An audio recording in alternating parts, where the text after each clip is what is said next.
Hello, dear. Today lecture is also the 10. It is also about the setting of the novel or the drama.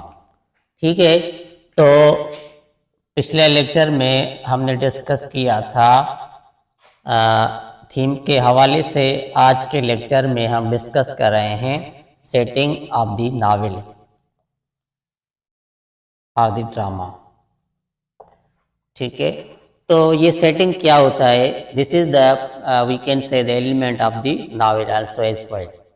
Setting means time, place and environment in a novel और drama और short story created by the author. ये setting जो है ना, तीन चीज़ को indicate करता है। पहले उस नावल के अंदर कौन से टाइम लिखा गया है, किस जगह पे ये प्रेजेंट हो रहा है और उसका एनवायरनमेंट क्या है।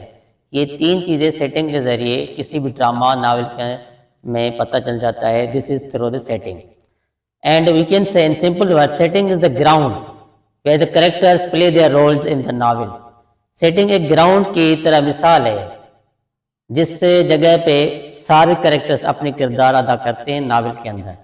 This is we can say in simple word setting. How setting is developed. ठीक है, setting, so we can write in simple word setting means time, place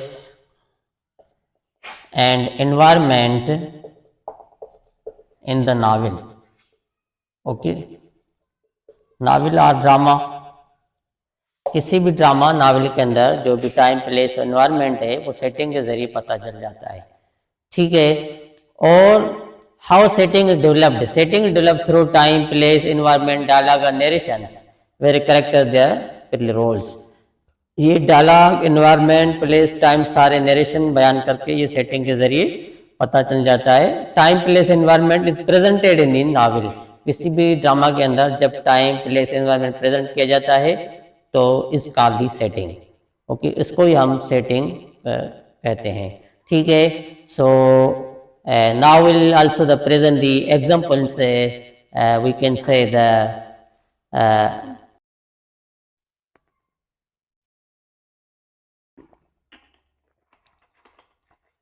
Now we'll discuss about the examples on the setting.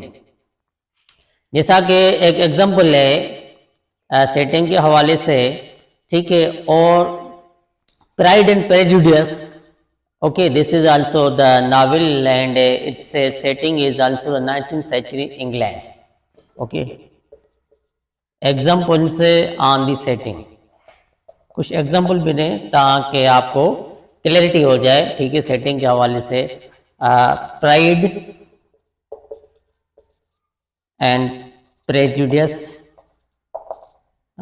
Okay, its setting is also the 19th century में लिखा गया। Okay, और plus कौन सी जगह पे, England में। ठीक है, this is also the time, this is called the place. ठीक है, सो सेटिंग क्या होती है जिसमें टाइम और प्लेस को इंडिकेट किया जाता है। ठीक है, और दूसरा एग्जांपल है the novel the kite runner.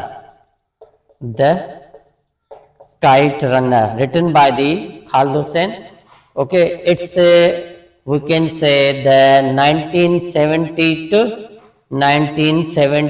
to 2000। ठीक है ना, ये टाइम है, इसकी जगह अफगानिस्तान है, अफगानिस्तान के बारे में। So this is also we can say the time. Okay, this is place. These are the examples on the setting. Okay, ये setting की placement क्या होती है?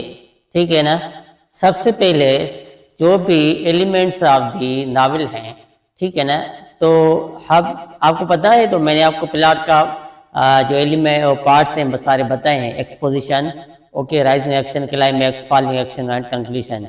जो आइडिया फेरी टैग ने दिया था, ये composition part of the plot.